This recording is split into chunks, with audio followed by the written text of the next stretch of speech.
Hi, everybody, and welcome to Coaction and Accountability. Okay, so what is Coaction and Accountability?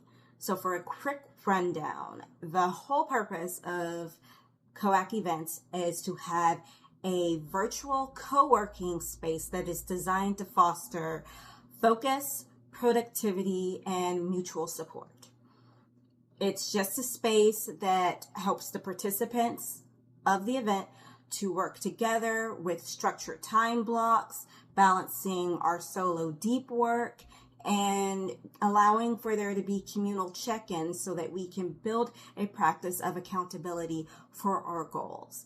If you are a person that struggles to stay on track, struggles to keep up with your goals without structure provided, this is going to be a space for you.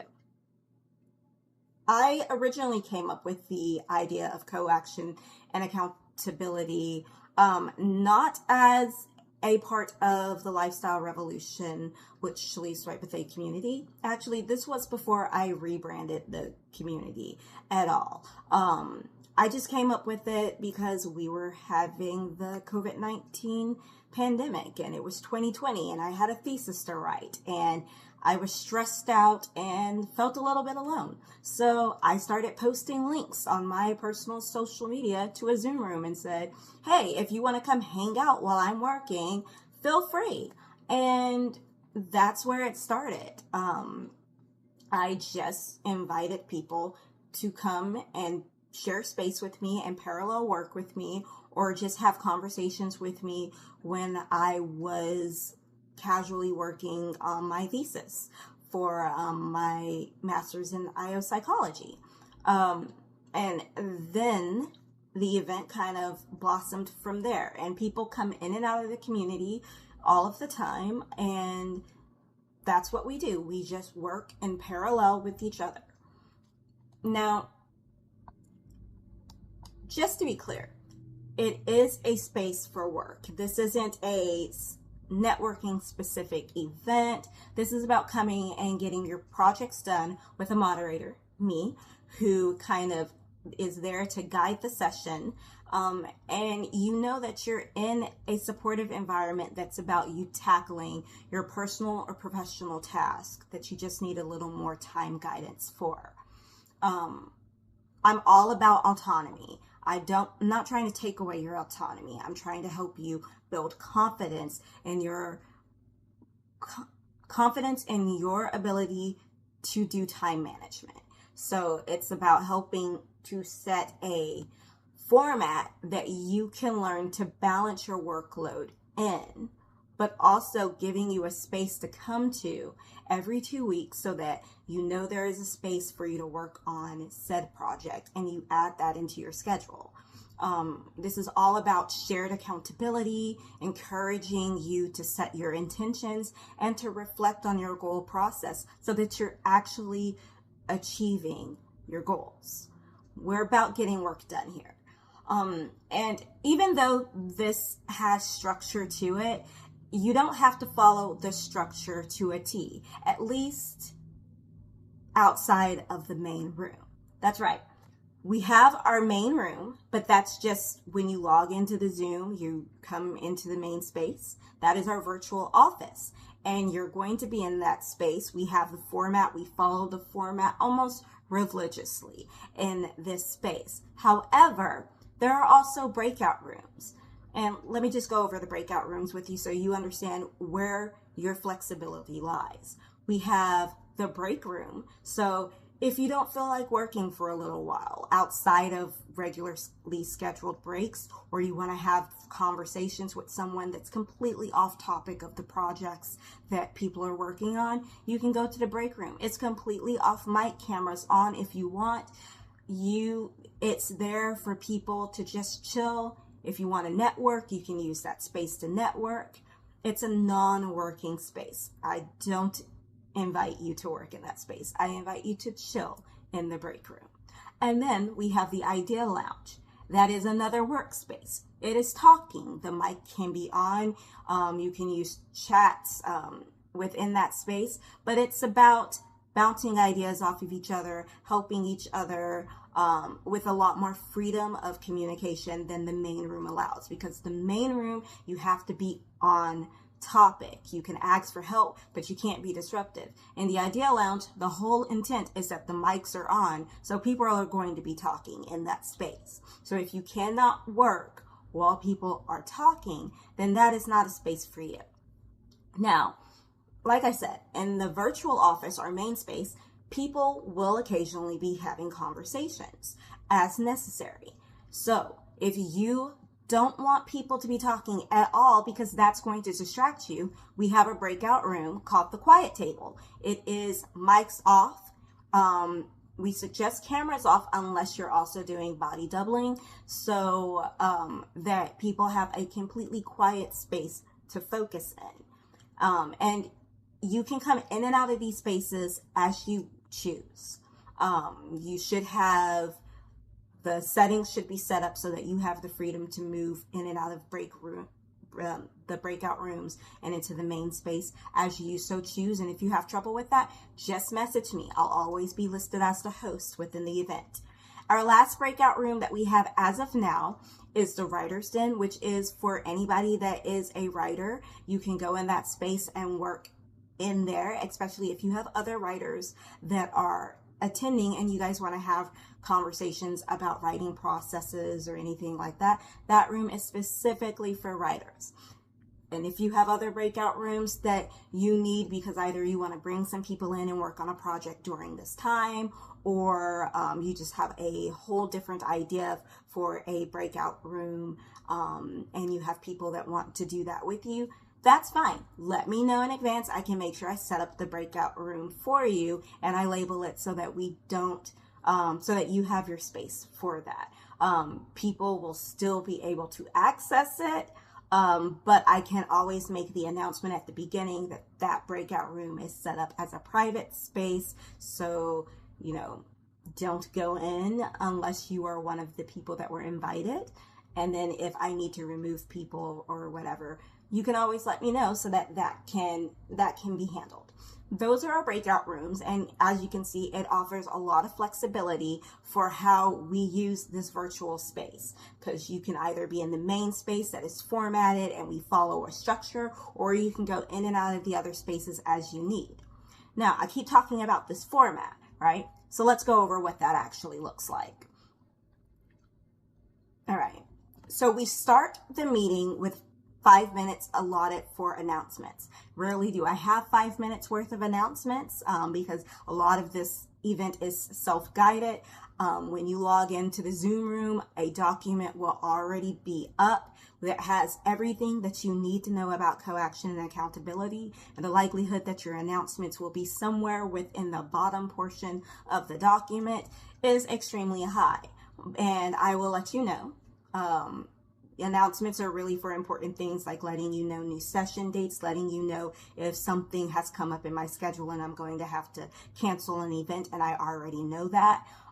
Things like that, because I try to keep my community as updated as I can, because I hate last minute things, so I assume that y'all like to know what's going on. After our 5 minutes that we allot for people to like come in and do whatever they need to do and do announcements and introductions if anybody wants to do that, then we move into a 10-minute planning session. So this 10-minute planning session can be used in several ways. The main way is that it is a mic off space where you go in, you set your intentions. If you have listened to the realistic productivity webinar, which we use this 10-minute session as a workshopping during that time, you will know that during the planning session, the purpose is for you to set a goal and make a plan, right? I definitely suggest you go to the realistic productivity webinar and kind of get used to that format that we suggest so that you can build that practice. Once you have your plan for the event, then you're welcome to come back to the main room. Oftentimes, people just need to go from planning straight into deep work. So we don't always necessarily as a collective come back and have chats, but I always check in and I let you know that we're about to head into our deep work session so that you can go ahead and do deep work session 1 and go straight into there if you want to, or come back and wait for the announcement to go into deep work session 1. There are 3 deep work sessions, okay? So then that's how we do this, because with deep work, we are prioritizing staying focused and getting as much done as we can during this time period. After deep work session 1, we have our first break, which is going to be a 10-minute break. The likelihood is that because of the time of this event, you probably have not completely giving yourself time to chill. So this first break is a little longer so that if you need a little bit of extra time to grab snacks or take care of needs, you have a few extra minutes to do that. Then you have an adjustment period after the first break. So if you realize that during your first planning session, the 10-minute planning session at the beginning, you didn't accurately estimate your time, or you didn't have the right supplies, or you need to modify your workflow, this is a time to look at things and make your adjustments. When I give you time management advice within my community, I often tell you to check in with yourself repeatedly. So this is a chance to practice that skill of checking in once you've already started work to make sure that you're on track. Now, after this adjustment period, we go into our second deep work session. It's just another focus session. Usually during the second deep work session, people get really into what they're doing because we've already worked out the icky bits, and now we really understand what we're trying to get done. So we use this next 30 minutes to our advantage. Once that 30 minutes is up, we have another 5-minute break. We're not having a long break because we are about to hit our last stretch and then we'll be done. So you take your 5-minute break. We come back for our 20-minute deep work session. That is our wrap-up session. And we're literally powering through, making sure that we knock everything out that we wanted to get done today, because by the end of the wrap-up session, we need to either be at a pause because we plan on working past coaction and accountability, either because based on your time zone, this is in the middle of your day, or you're choosing to have an extended day by making an informed decision to do so, or you are ending your day and making sure that tomorrow when you start work, you know exactly where you left off and where you need to pick off by making your notes, or you're making your notes for a stopping point for the next 2 weeks because you won't be touching this project again.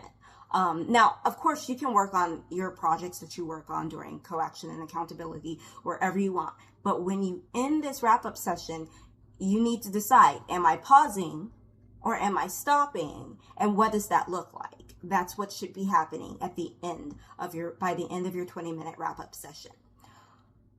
The final thing that we will do is a 5-minute debrief. And that's just a check-in, make sure that everybody's on progress. If anybody has any questions about like why they didn't get exactly what they wanted to get done, or any concerns or questions, we can work through those really quick in the 5 minutes before we close out the Zoom room. Now, as you've seen, this is all taking place within 2 hours. It goes really quick, but it's all about getting things done. We move from step to step to step to step.